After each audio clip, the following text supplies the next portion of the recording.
L'histoire de Salomon et de Balkis, selon l'islam, est racontée dans le Coran, plus précisément dans le chapitre 27, intitulé En AML les fourmis.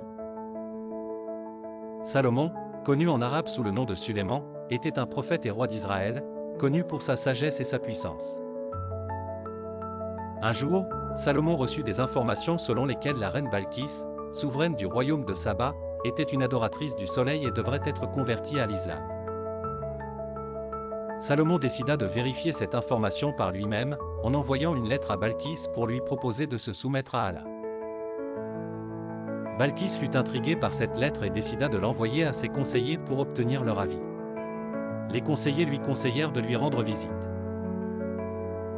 Balkis accepta alors l'invitation de Salomon et partit avec sa délégation pour le rencontrer. Elle voulait tester la sagesse de Salomon et vérifier ses réelles intentions.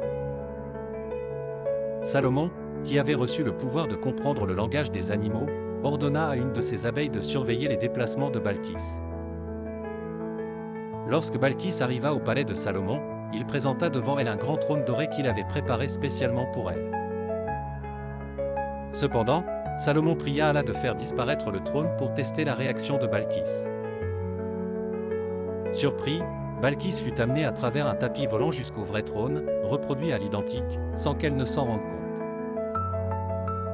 Salomon fit ensuite un banquet pour Balkis, mais il remplaça les plats succulents par des mets sans saveur. Encore une fois, Balkis fut surprise par la réaction calme et détendue de Salomon face à cette situation inattendue. Impressionnée par la sagesse, la modestie et l'hospitalité de Salomon, Balkis finit par se convertir à l'islam et accepta la soumission à Allah. Salomon proposa alors le mariage à Balkis, qui accepta avec joie. Ils se marièrent et régnèrent ensemble avec justice et sagesse. L'histoire de Salomon et Balkis, selon l'islam, illustre la puissance et la sagesse divine de Salomon, ainsi que la capacité de ses miracles à convaincre les non-croyants. Elle montre également que le véritable pouvoir provient de la foi en Allah et de la soumission à sa volonté plutôt que de la richesse matérielle ou du statut social.